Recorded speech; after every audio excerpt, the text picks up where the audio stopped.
Welcome to the Kottke Ride Home for Monday, February 15th, 2021. I'm Jackson Bird. Scientists in Antarctica accidentally discovered animal life beneath an ice shelf half a mile deep. An app that lets you tune into live radio stations from all over the world.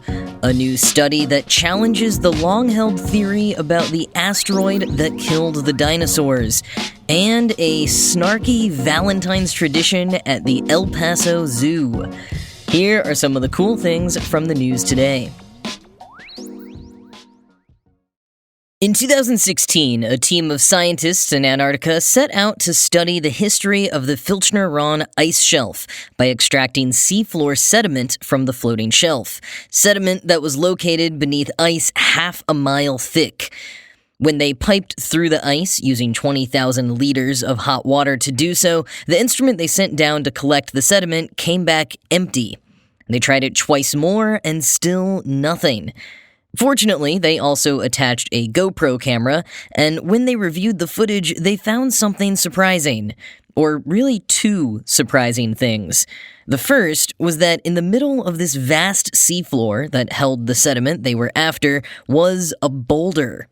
Now, it's not completely unheard of for a boulder to be on the seafloor, but it's certainly not what makes up the majority of the seafloor, so research lead geologist James Smith thought it was pretty unlucky that he had picked the exact wrong place to drill.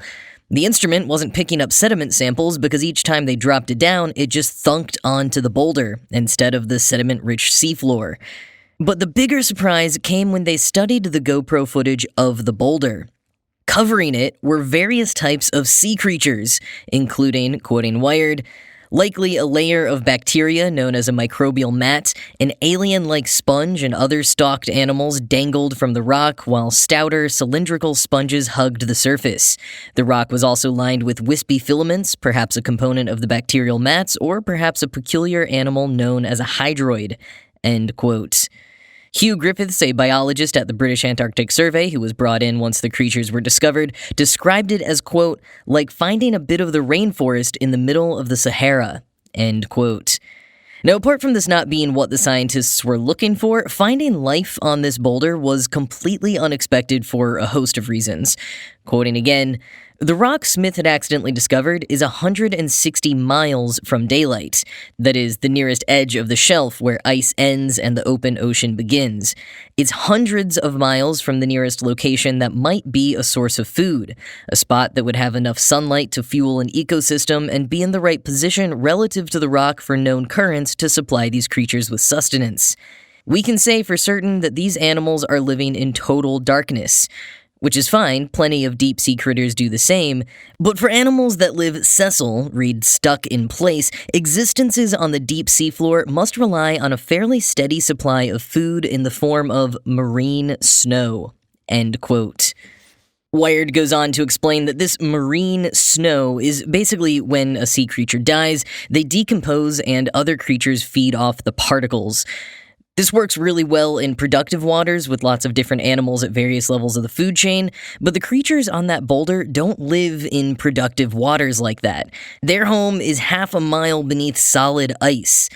So how are these sedentary sea creatures getting their sustenance?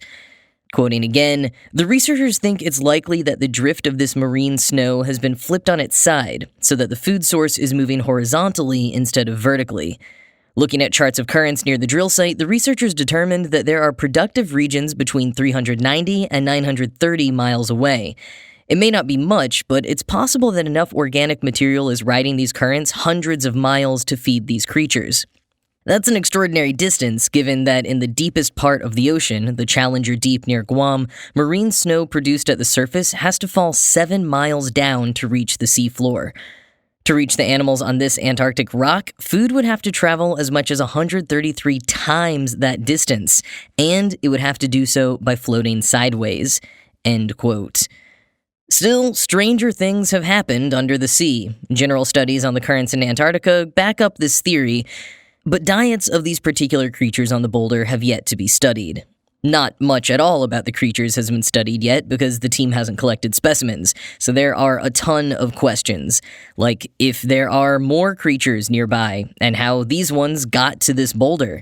Wired notes that some sponges are known to live for thousands of years, so perhaps this is some kind of ancient ecosystem. An earther says that this is, quote, the first ever record of a community of animals living on a hard surface underneath an ice shelf. But just because it's the first discovered, is it really as rare as we think? Quoting Wired again, these floating ice shelves stretch for 560,000 square miles, yet through previous boreholes, scientists have only explored an area underneath them equal to the size of a tennis court, so it may well be that they're out there in numbers, and we just haven't found them yet. End quote. And unfortunately, as the study published Monday in the journal Frontiers in Marine Science notes, as the planet warms, our window for discovering these worlds beneath the ice is quickly closing. We could lose all of these sea creatures and any opportunity to learn about how they got there.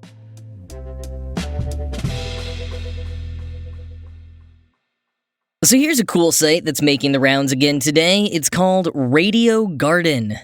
It's kind of similar to the radio site with 5 O's that I've mentioned here previously, which allows you to listen to music from anywhere and any time in the world, or at least going back to the early 20th century. Radio Garden differs from radio in that it's actually piping into local radio stations from around the world.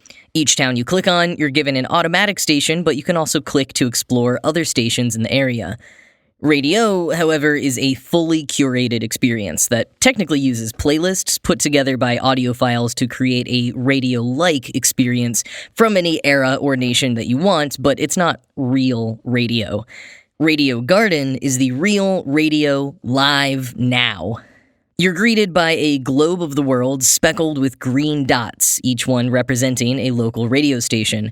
Simply click on a green dot and start listening. There are thousands of radio stations across the world to choose from, and if you know of one that's not included, you're welcome to submit it to Radio Garden, the main requirement being that it's an official station accessible online in a 24/7 stream. Started in 2016 by a team in Amsterdam, originally as an exhibit at the Institute for Sound and Vision, Radio Garden was eventually turned into an independent project and company. It's been redesigned for a mobile-first experience with apps for iOS and Android, and I definitely recommend visiting on mobile because trying to use it on desktop really got my computer huffing and puffing. Having recently rewatched the 2009 British film Pirate Radio, I really appreciate what Radio Garden had to say as their sort of values statement. Quote, "By bringing distant voices close, radio connects people and places.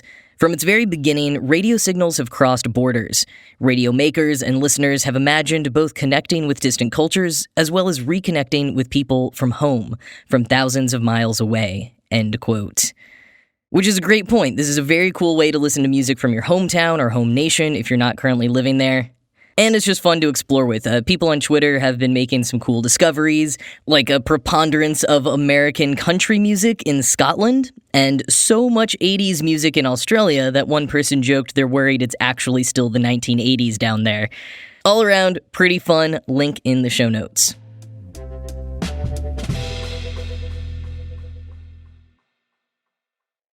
A new study published today in the journal Scientific Reports proposes a new theory on the impactor that caused the Chicxulub crater, aka the impactor that caused the extinction of the dinosaurs and nearly 3/4 of the plant and animal species on Earth 66 million years ago.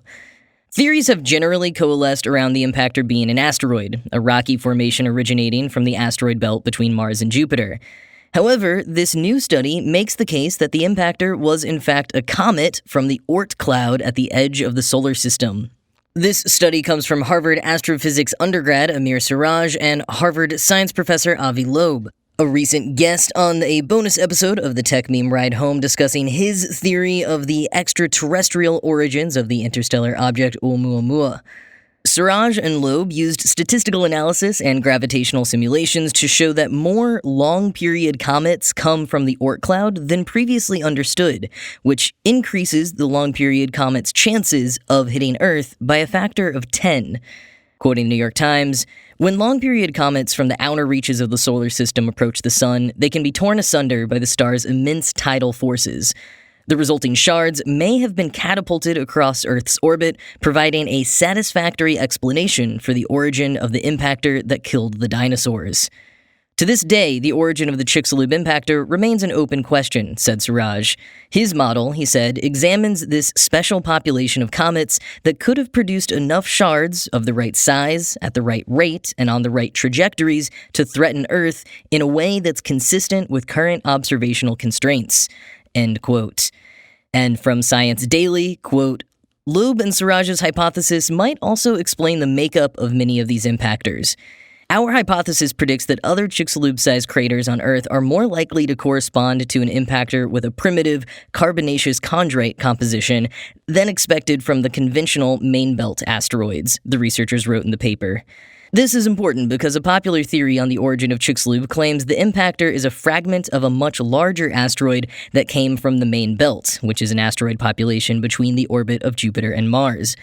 Only about a tenth of all main belt asteroids have a composition of carbonaceous chondrite, while it's assumed most long-period comets have it. Evidence found at the Chicxulub crater and other similar craters suggests they had carbonaceous chondrite. End quote. But there has been pushback on this study, quoting again from the New York Times. Natalia Artemieva, a senior scientist at the Planetary Science Institute in Tucson, Arizona, dismissed this cometary origin hypothesis. The 4-mile-wide comet fragments envisioned by the study would have been too small to create the Chicxulub crater, she said. She noted the telltale spike of iridium that was deposited in the aftermath of the impact and that is visible in geological strata all around the world. The projectile size should be consistent not only with the crater size, but also with the global amount of iridium, Dr. Artemieva explained in an email. This is certainly the case in the standard stony asteroid scenario, but not for a tiny cometary impact. Bill Bottke, a planetary scientist at the Southwest Research Institute, raised multiple concerns with the study. For instance, he said its model overestimates how frequently long-period comets would be pulled apart by the sun and how many dangerous fragments such encounters would produce. End quote. Though Dr. Bottke does cop that the asteroid explanation leaves many unresolved questions, and a comet could be an interesting explanation, he just doesn't see the evidence in this case. That said, there are other scientists putting forward a cometary proposal as well. Mukul Sharma of Dartmouth College and Jason Moore of the University of New Mexico made an argument that the extinction event was caused by a comet based on geochemical and geophysical evidence back in 2013. Having two independent studies from two different angles come to a similar conclusion is pretty interesting if, as Dr. Moore notes, the newest study withstands, quote, "the scrutiny of the community as a whole," end quote. Suraj and Loeb, for their part, hope that future studies on craters, the Chicxulub and others, will help provide more insight towards their hypothesis. And ending with this from the Smithsonian, quote, "If all of this has you a little nervous looking at the night sky, though, don't worry. The new model predicts that a comet or asteroid the size of the one that struck at the end of the Cretaceous is only going to strike Earth every 250 to 730 million years or so. What happened 66 million years ago was a truly exceptional and rare event, underscored by the fact that it is the only mass extinction in the history of life on Earth to be caused by an impact rather than earthbound causes like intense volcanic activity. Most of the daughter rocks created by the Jupiter pinball machine just go sailing right on by. In fact, Suraj notes, the major short-term risks to the Earth still come from near-Earth asteroids, which are the focus of most planetary defense efforts. That's a small comfort in a big universe." End quote.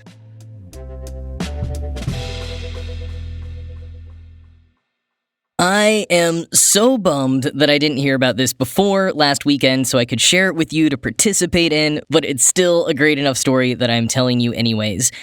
Every Valentine's Day for the last few years, the El Paso Zoo has run a program called Quit Bugging Me, in which people are invited to name a cockroach after their ex, and then watch the zoo's meerkats chow down on the cockroaches on Facebook Live. Donations are requested to submit a name, but not required. Quoting the El Paso Times, Zookeepers will feed Madagascar hissing cockroaches to different zoo animals such as meerkats, birds, and primates throughout Valentine's Day weekend, hoping to give everyone a shot at closure with a dash of pettiness, according to the zoo release. Donations collected will remain at the zoo for conservation efforts and to further the zoo's mission statement. And as a special incentive, El Paso Zoo Director Joe Montesano will eat a cockroach for every $1,000 raised, as he did last year. End quote. And if the final tally this year was anything like last, Director Montesano will have chowed down on quite a few cockroaches this weekend. In 2020, they received over 20,000 submissions of X's names, resulting in over $12,000 in donations. Montesano told the El Paso Times, quote, "Insects are actually the perfect protein and have been consumed by humans since the beginning of time, and they are a special treat for our animal friends. The fact that you can assign a name of a spouse, boss, or really anything that is bugging you is just added cathartic release." And the zoo offers this note on animal welfare on their site, quote, "Zoo animals are regularly given enrichment to keep them stimulated both mentally and physically. Madagascar hissing cockroaches are ethically frozen and given to insectivores as determined by our zoo veterinarian staff. Insects are a normal part of these animals' diets in captivity or the wild, and while in our care, we try to replicate this as much as possible." End quote. You can watch videos of the animals enjoying their cockroach treats on the zoo's Facebook page, and if you want to join in, just mark your calendar for early February next year, as this seems to be a tradition that will keep on going.